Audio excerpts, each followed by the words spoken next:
નમસ્કાર દોસ્તો, ફરી એકવાર સ્વાગત છે આપનું ગુજરાત અપડેટ ચેનલની અંદર। તો દોસ્તો, આપણે નવા ગુજરાતી સમાચાર વિશે માહિતી મેળવવાના છીએ, તો બન્યા રહેજો વિડીયોના અંત સુધી। અને ચેનલને સબસ્ક્રાઈબ ના કરી હોય તો ચેનલને પણ સબસ્ક્રાઈબ કરી લેજો। તો દોસ્તો, પહેલી ખબરની વાત કરીએ તો રાંધણ ગેસના ભાવમાં વધારે 100 રૂપિયાનો ઘટાડો। ચૂંટણી નજીક આવતા ગેસના ભાવમાં ફરીથી મોટો ઘટાડો થયો છે।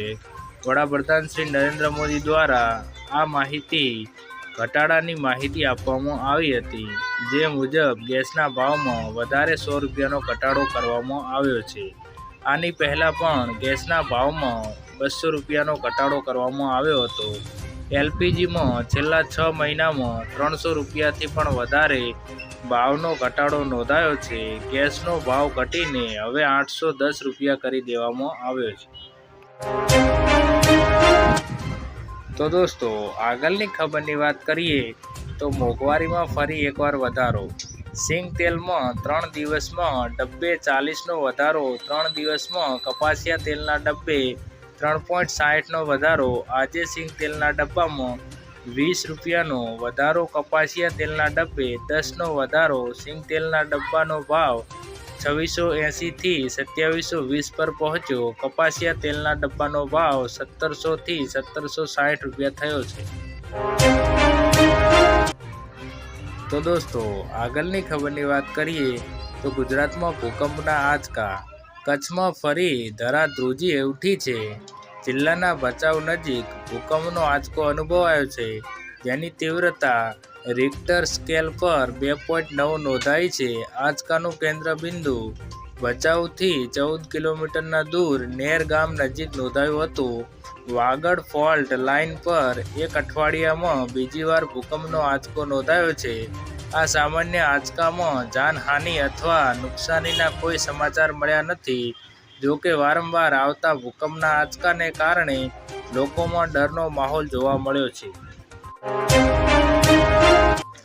તો દોસ્તો, આગળની ખબરની વાત કરીએ તો મોદીજીની ગેરંટી નિષ્ફળ ગઈ।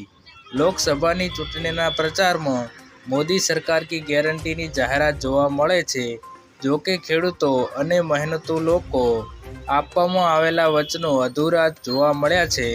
સરકાર મોદી હે તો મુમકિન હે ના નારા લગાવે છે, ત્યારે વાસ્તવિકતા એક અલગ જ ચિત્ર રજૂ કરે છે। ખેડૂતોની આત્મહત્યા અને તેમને પડતી તકલીફોને ભયાનક વાસ્તવિકતા ચિંતાજનક છે। 2014થી 2023 સુધીમાં 1,12,000થી વધુ ખેડૂતો અને 3,12,214 દૈનિક વેતન કામદારોને મળીને 4,25,000 વ્યક્તિઓએ તેમના જીવનનો અંત આણ્યો હતો। આ આંકડાઓમાં મહિલા ખેડૂતો અને કૃષિ કામદારો, જમીન વિહોણા, ભાડૂતી ખેડૂતો, વન કામદારો, માછીમારો અને અન્ય લોકોનો સમાવેશ થતો નથી। વડાપ્રધાન મોદીએ 2022 સુધીમાં ખેડૂતોની આવક બમણી કરવાનો વાયદો કર્યો હતો, તેમ છતાં વાસ્તવિકતા જુદી જોવા મળી રહી છે। તો દોસ્તો, આગળની ખબરની વાત કરીએ તો વાહન ચાલકો ધ્યાન આપે। ચૂંટણી પ્રચાર માટે વાહનનો ઉપયોગ કરતા પહેલા વાહન રજીસ્ટર કરાવવું પડશે, તે માટે જાહેરનામું બહાર પાડવામાં આવ્યું છે। ચૂંટણી પંચ દ્વારા લોકસભાની ચૂંટણીની તારીખ ગુજરાતની અંદર જાહેર કરવામાં આવી છે, જે પૈકી ગુજરાત રાજ્યમાં 7/5/2024ના રોજ મતદાન થશે અને આ મતદાન પહેલાં ચૂંટણીની અંદર તેમ પ્રસાર માટે જે વાહનનો ઉપયોગ કરો છો, તો ખાસ કરીને તમારે જાહેરનામાનું પાલન કરવું પડશે। તો દોસ્તો, આગળની ખબરની વાત કરીએ તો આયુષ્માન કાર્ડ ફરજિયાત। આયુષ્માન ભારત યોજનાના લાભાર્થીઓ માટે મોટા સમાચાર આવ્યા છે। કેન્દ્ર સરકારે કેન્દ્ર સરકારની આરોગ્ય યોજના હેઠળ લાભાર્થીને આઈડીને આયુષ્માન ભારત સ્વાસ્થ્ય ખાતા સાથે લિંક કરવાનું ફરજિયાત બનાવ્યું છે। આરોગ્ય અને પરિવાર કલ્યાણ મંત્રાલયે જણાવ્યું છે કે લાભાર્થીઓએ 30 દિવસની અંદર તેમના CGSS લાભાર્થીની આઈડીને આયુષ્માન ભારત સ્વાસ્થ્ય ખાતા સાથે લિંક કરવું પડશે। તો દોસ્તો, આગળની ખબરની વાત કરીએ તો ખેડૂતો માટે ભયંકર આગાહી। હવામાન નિષ્ણાત પરેશ ગોસ્વામીની આગાહી ધ્યાને આવી છે. તેમણે કહ્યું કે ગુજરાતમાં આગામી પખવાડિયા દરમિયાન હીટવેવ અને માવઠાની શક્યતા રહેલી છે. 8 થી 13 એપ્રિલ દરમિયાન તાપમાનનો પારો ઉંચકાશે. 13 એપ્રિલથી 16 એપ્રિલ દરમિયાન કમોસમી વરસાદ વરસી શકે છે, જેમાં દક્ષિણ ગુજરાતમાં છૂટોછવાયો વરસાદ રહી શકે, જ્યારે સૌરાષ્ટ્ર, કચ્છ અને ઉત્તર ગુજરાતમાં માવઠાની વધુ અસર રહેશે. અત્રે જણાવીએ કે માવઠું થાય તો ઉનાળુ પાક વ્યાપક નુકસાનની શક્યતા રહેલી છે. તો દોસ્તો, આગળની ખબરની વાત કરીએ તો પ્રજ્વલા પીએનજી મફત. ઘરગથ્થુ ઈંધણમાં એલપીજીની જગ્યાએ પીએનજીમાં રાહતનો પટારો ખુલવાનો છે, જેમાં ગરીબોને પીએનજી કનેક્શન નિઃશુલ્ક આપી બાદમાં ગેસ ઉપર સબસિડી પણ આપવા પેટ્રોલિયમ અને નેચરલ ગેસ મંત્રાલયે કમર કસી છે. આ યોજના ઉજ્જવલા યોજનાની તર્જ ઉપર હશે અને તેનું નામ પ્રજ્વલા યોજના રાખવાનું પણ વિચારણા હેઠળ છે. તો દોસ્તો, આગળની ખબરની વાત કરીએ તો ખેડૂતોને હવે પૂરતું વળતર મળશે. ગુજરાત હાઈકોર્ટે એક મહત્વપૂર્ણ ચુકાદા મારફતે જણાવ્યું છે કે ખેડૂત કે જમીન ધારકની જમીનમાં વીજ થાંભલાઓ અને ડાયનેશન લાઇન નાખવાના કારણે જમીનની કિંમત અને પત્રકની ઉપયોગિતામાં કંઈ પણ નુકસાન થતું હોય તો તે તમામ નુકસાનનું પૂરેપૂરું વળતર મેળવવા માટે ખેડૂત કે જમીન ધારક સિવિલ કોર્ટમાં દીવાની દાવો કરી શકે અને વીજ કંપનીની પાસેથી પૂરેપૂરું વળતર મેળવી શકે છે. તો દોસ્તો, આગળની ખબરની વાત કરીએ તો 2000ના હપ્તા અંગે જાહેરાત. દેશના કરોડો ખેડૂતોના ખાતામાં 16મા હપ્તાની રકમ આવી ગઈ છે. કેટલાક ખેડૂતો હજુ પણ યોજનાના લાભોથી વંચિત છે. પીએમ કિસાન યોજનાના 17મા હપ્તાને લઈને એક અપડેટ આવ્યું છે. 17મા હપ્તા માટે નોંધણી પ્રક્રિયા શરૂ થઈ ગઈ છે. આજે અમે તમને જણાવીશું કે કયા ખેડૂતોને 17મા હપ્તાનો લાભ નહીં મળે અને શા માટે. પીએમ કિસાન યોજનાના લાભો મેળવવા માટે અરજદારે પહેલાં પીએમ કિસાન યોજનાની સત્તાવાર વેબસાઇટ પીએમ કિસાન ગવર્મેન્ટ ઇનની મુલાકાત લેવી આવશ્યક છે. અહીં જમણી બાજુએ ફોર્મસ કોર્નર પર ક્લિક કર્યા પછી તમારે નોંધણી કરવી પડશે. તમને જણાવી દઈએ કે રજિસ્ટ્રેશન માટે તમારે આધાર કાર્ડ, બેંક પાસબુક, જમીનના દસ્તાવેજો, સરનામાનો પુરાવો આપવો પડશે. તો દોસ્તો, આગળની ખબરની વાત કરીએ તો પેટ્રોલ ડીઝલ પર પ્રતિબંધ લગાવવામાં આવશે. કેન્દ્રીય મંત્રી નીતિન ગડકરીએ ફરી એકવાર દેશમાંથી 36 કરોડ જેટલા પેટ્રોલ ડીઝલના વાહનો બંધ કરવા માટેનો નિર્ધાર વ્યક્ત કર્યો હતો. ભારતમાં પેટ્રોલ ડીઝલના વાહનોમાંથી મુક્તિ મેળવવાનું શક્ય છે. જવાબમાં ગડકરીએ કહ્યું હતું કે 100% તે મુશ્કેલ છે પણ અશક્ય નથી. આ મારું વિઝન છે. તેમણે જણાવ્યું હતું કે ભારત ઇંધણની આયાત પર 16 લાખ કરોડનું ખર્ચ કરે છે. નાણાંનો ઉપયોગ ખેડૂતોનું જીવન સુધારવા અને ગામડાઓને સમૃદ્ધિ બનાવવામાં કરશે. તો દોસ્તો, આગળની ખબરની વાત કરીએ તો પીએમ કિસાનને 8,000નો હપ્તો. રાજસ્થાનના સરકારે ખેડૂતોને બજેટમાં રાહત આપી છે.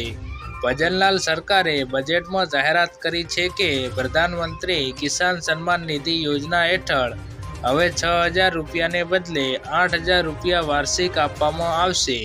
જોકે કેન્દ્ર સરકારે કહ્યું છે કે કિસાન સન્માન નિધિ યોજનાની રકમ વધારવાની કેન્દ્ર સરકારની કોઈ યોજના નથી.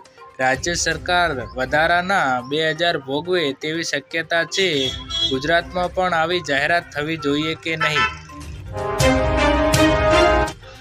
તો દોસ્તો, આગળની ખબરની વાત કરીએ તો પશુપાલકો માટે ખુશખબર આવી રહી છે. ડેરી સંસ્થાઓ અને દૂધ ઉત્પાદક સંઘો પશુપાલક પાસેથી પશુઓના છાણની ખરીદી કરશે અને તેમાંથી જૈવિક ખાતર અને બાયોગેસ બનાવશે. સોમવારે રાજ્યની વિધાનસભામાં સહકારી મંત્રી જગદીશ પંચાલે આ જાહેરાત કરી હતી. દૂધ ઉત્પાદક સંઘો અને ડેરીઓ પશુપાલકોને ઘરે ઘરે જઈને પશુઓના છાણ એકત્રિત કરશે. સરકાર 1 કિલો છાણ માટે ₹1 આપશે. ડેરીઓ આ છાણનો ઉપયોગ કરીને પાવર ઉત્પાદન કરશે. તો દોસ્તો, આગળની ખબરની વાત કરીએ તો આધાર કાર્ડ ફ્રી અપડેટ. સરકાર દ્વારા ફ્રીમાં આધાર કાર્ડની વિગતો અપડેટ કરવાની સમય મર્યાદામાં વધારો કરવામાં આવ્યો છે. પહેલાં આ મર્યાદા 14 માર્ચ હતી, જે હવે વધીને 14 જૂન 2024 કરવામાં આવી છે. તેવી હવે દેશના કરોડો લોકોને 4 મહિનાનો વધારો સમય મળ્યો છે. આ ફ્રી સર્વિસ માત્ર માય આધાર પોર્ટલ પર જ ઉપલબ્ધ છે. તો દોસ્તો, આગળની ખબરની વાત કરીએ તો ગુજરાત પર ફરી એકવાર માવઠાનું સંકટ. ગુજરાતમાં પડી રહેલી કાળઝાળ ગરમી વચ્ચે આગામી 12 થી 18 એપ્રિલે ગુજરાતના કેટલાક વિસ્તારોમાં કમોસમી વરસાદ પડશે તો ક્યાંક માવઠાની અસર વર્તાશે તેવી આગાહી હવામાન નિષ્ણાત અંબાલાલ પટેલ દ્વારા કરવામાં આવી છે. હવામાનના બદલાવ અંગે વધુ આગાહી કરતાં તેમણે જણાવ્યું હતું કે ગુજરાતમાં 7 એપ્રિલ સુધી વાદળછાયું વાતાવરણ રહેશે, જ્યારે 9 એપ્રિલથી મહત્તમ ઉષ્ણ તાપમાનમાં વધારો પણ થઈ શકે છે. જોકે 12 થી 18 એપ્રિલ દરમિયાન ગુજરાતમાં અમદાવાદ, ગાંધીનગર, સાબરકાંઠા અને મધ્ય ગુજરાત વિસ્તારોમાં માવઠું થશે. તો દોસ્તો, આગળની ખબરની વાત કરીએ તો આજના સૌથી મોટા ખેડૂત સમાચાર. આજે મહુવા માર્કેટિંગ યાર્ડમાં સફેદ ડુંગળીના 1,79,809 કટ્ટાની આવક થઈ હતી અને સફેદ ડુંગળીના ભાવ ₹250થી લઈને ₹299 સુધીના બોલાયા હતા. આજે માર્કેટિંગ યાર્ડમાં લાલ ડુંગળીની 15,713 કટ્ટાની આવક નોંધાઈ હતી, જેના પ્રતિ 1 મણના નીચા ભાવ ₹100 અને ઊંચા ભાવ ₹379 સુધીના નોંધાયા હતા. 3 એપ્રિલના રોજ મહુવા માર્કેટિંગ યાર્ડમાં ચણાની હરાજી કરવામાં આવી હતી, જેના 1 મણના નીચા ભાવ ₹905 રહ્યા હતા અને ઊંચા ભાવ ₹1,095 સુધી રહ્યા હતા. તો દોસ્તો, આગળની ખબરની વાત કરીએ તો જનધન ખાતામાં આવશે રૂપિયા. જે લોકોનું જનધન ખાતું છે તેમના માટે એક સારા સમાચાર બહાર પાડવામાં આવ્યા છે. લોકસભાની ચૂંટણી પહેલાં સરકારે રજૂઆત કરી છે કે જેમનું જનધન ખાતામાં બેંક ખાતું છે તેમને પૈસા આપવામાં આવશે. તેમને જણાવી દઈએ કે સરકાર દ્વારા જે લોકોનું જનધન ખાતામાં ખાતું છે તેમને ઓવરડ્રાફ્ટના રૂપિયા 10,000 આપવામાં આવે છે. જો તમારા બેંક એકાઉન્ટમાં પૈસા નથી તો પણ તેમાં રકમ મેળવી શકો છો અને તેનો ઉપયોગ કરી શકો છો. આ રકમ મેળવવા માટે તમારે જનધન બેંકમાં જવું પડશે અને ઓવરડ્રાફ્ટની સુવિધા મેળવવી પડશે. જો તમે સરકારની આ યોજનાનો લાભ મેળવવા હોય તો તમારી ઉંમર ઓછામાં ઓછી 18 વર્ષ અને મહત્તમ ઉંમર 65 વર્ષ હોવી જોઈએ. તો દોસ્તો, આગળની ખબરની વાત કરીએ તો નાના ખેડૂતોનું જીવન સુધારવું એ જવાબદારી રહેલી છે. પ્રધાનમંત્રી નરેન્દ્ર મોદીએ ગુજરાત કોઓપરેટિવ મિલ્ક માર્કેટિંગ ફેડરેશનની સુવર્ણ જયંતિની ઉજવણીમાં હાજરી આપી હતી. આ દરમિયાન તેમણે કહ્યું, સરકારનો ઉદ્દેશ્ય નાના ખેડૂતોનું જીવન સુધારવાનો છે. અમે ખેડૂતોને એવા આધુનિક બિયારણ આપ્યા છે જે હવામાનમાં થતા પરિવર્તનનો સામનો કરી શકે છે. પ્રથમ વખત અમે પશુપાલકો અને માછીમારોને કિસાન ક્રેડિટ કાર્ડની પણ સુવિધા પૂરી પાડવામાં આવી છે. તો દોસ્તો, આગળની ખબરની વાત કરીએ તો સરકારની મોટી ભેટ ₹28,000. રોજગાર ગેરંટી યોજના હેઠળ કામ કરનારા મજૂરોને મોટી ભેટ આપી છે. સરકારે મનરેગા મંજૂરી દરમાં 3 થી 10% વધારો કર્યો છે. મનરેગા મજૂરો માટે નવા વેતન દર 1 એપ્રિલથી લાગુ થશે. આંધ્રપ્રદેશમાં 300, અરુણાચલ પ્રદેશમાં 234, આસામમાં 249, બિહારમાં 245, છત્તીસગઢમાં 243 અને ગુજરાતમાં ₹280 મનરેગાનું વેતન કરવામાં આવ્યું છે. મનરેગા હેઠળ કરવામાં આવતા કામમાં ખાડા ખોદવાથી લઈને નાળા બનાવવાનું કામ સામેલ છે. આ યોજના હેઠળ 1 વર્ષમાં 100 દિવસની રોજગારીની ગેરંટી મળે છે. તો દોસ્તો આગળની ખબરની વાત કરીએ તો ખેડૂતોની લોન માફી અંગે જાહેરાત. ગુજરાતના દરેક ખેડૂતો માટે પાક ધિરાણ લોનને લઈને મોટા સમાચાર. ખેડૂતોએ લીધેલી લોનની નવા જૂની કરવા ખેડૂતો પાસેથી કેશ પેમેન્ટ માંગવાની બદલે ડાયરેક્ટ બેંકમાંથી ઓટો રિવ્યૂ કરી આપવામાં આવે તેવી માંગ ખેડૂતો દ્વારા કરવામાં આવી છે. ખેડૂતોની બેંકમાં લોનના પૈસા ભરવા માટે બહારથી વ્યાજવા પૈસા લાવીને વ્યાજના પૈસા ભરવા પડે છે, જેથી ખેડૂતોને ઓટો રિન્યૂ સુવિધા આપીને ખેડૂતોને થોડી રાહત આપવામાં આવે તેવી ખેડૂતોમાં માંગણી થઈ રહી છે. તો દોસ્તો આગળની ખબરની વાત કરીએ તો ખાનગી શાળાઓની ફીમાં વધારો. સૌરાષ્ટ્રની આશરે 500 ખાનગી શાળાઓમાં ફીનો વધારો કર્યો છે. 2 થી 10,000 રૂપિયાનો વધારો કર્યો છે. ખાનગી શાળાઓમાં ફીનું ધોરણ નક્કી કરવા 2017માં રાજ્યના 4 ઝોનમાં ફી નિર્ધારણ કમિટીની રચના કરાઈ હતી.